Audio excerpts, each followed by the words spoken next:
పేదవాడి పక్షాన నిలబడతాం, ప్రజా గొంతుకై నినదిస్తాం. వాయిస్ ఆఫ్ వాయిస్లెస్, తెలుగువారి మనస్సాక్షి సాక్షి టీవీ. సాక్షి టీవీ ప్రసారాల కోసం మీ స్థానిక కేబుల్ ఆపరేటర్ను వెంటనే సంప్రదించండి.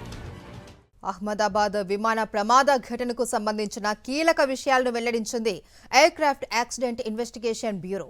టేకాఫ్ జరిగిన 32 సెకండ్లలోనే ఫ్లైట్ కూలిపోయినట్లు తేల్చింది.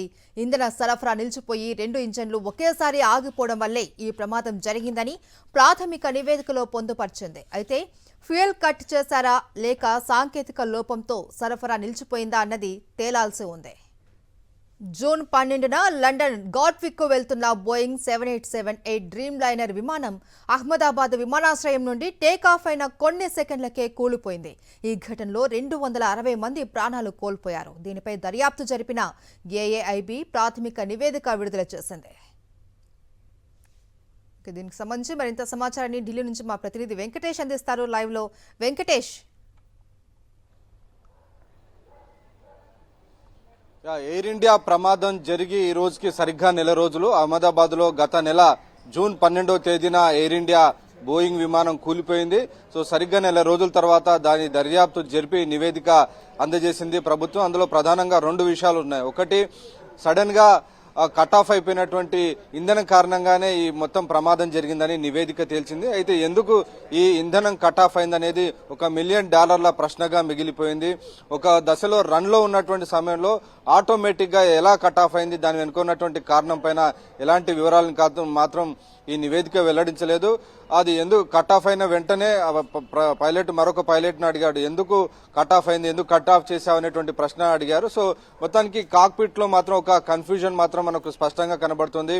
ఎందుకు కట్ ఆఫ్ అయిందని మరో పైలట్ ను ఈ పైలట్ అడిగినటువంటి నేపథ్యంలో తాను కట్ ఆఫ్ చేయలేదనేటువంటి విషయాన్ని మరొక పైలట్ దాన్ని స్పష్టం చేశాడు. సో వెంటనే ఆ ఇంజన్ ను మళ్ళీ ఆ కట్ ఆఫ్ అయినటువంటి ఆ స్విచ్ ను మళ్ళీ రన్ లోకి మార్చేందుకు పైలట్ ప్రయత్నించారు. సో ఆ రన్ లోకి మార్చిన తర్వాత మొదటి ఇంజన్ ప్రారంభమైంది, కానీ రెండో ఇంజన్ మాత్రం ప్రారంభం కాలేదు.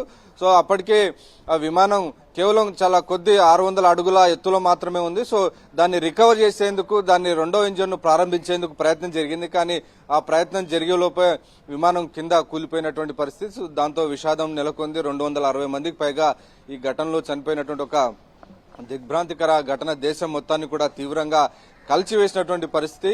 ఇటీవల కాలంలో ఎప్పుడు కూడా మన దేశంలో ఇంత పెద్ద ఘోరమైనటువంటి విమాన ప్రమాదం జరగలేదు. సో కొన్ని సెకండ్ల వ్యవధిలోనే ఈ మొత్తం ఘటన జరగడంతో దేశవ్యాప్తంగా కూడా తీవ్ర విషాదం నెలకొన్నటువంటి పరిస్థితి. ఆ తర్వాత అనేక విమానాల్లో కూడా రకరకాల సాంకేతిక పరమైనటువంటి సమస్యలు ఈ మధ్య కాలంలో వెలుగు చూస్తున్నటువంటి సందర్భం మనం కూడా చూస్తున్నాం.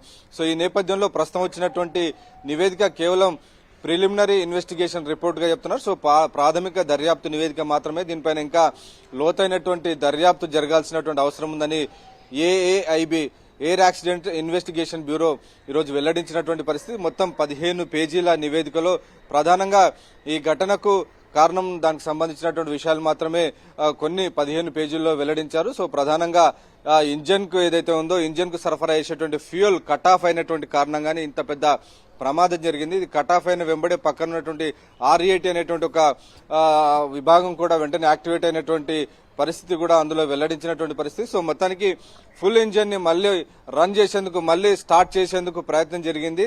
సో మొదటి ఇంజన్ ను ప్రారంభించినప్పటికీ రెండో ఇంజన్ ప్రారంభం కావడంతో అది అప్పటికే దాదాపు 180 నాట్స్ స్పీడ్ తో ఉంది. వెంటనే గ్రౌండ్ పైన కుప్పకూలిపోయినటువంటి పరిస్థితి. సో అనేక ప్రశ్నలకు ఇంకా సమాధానం రావాల్సి ఉంది.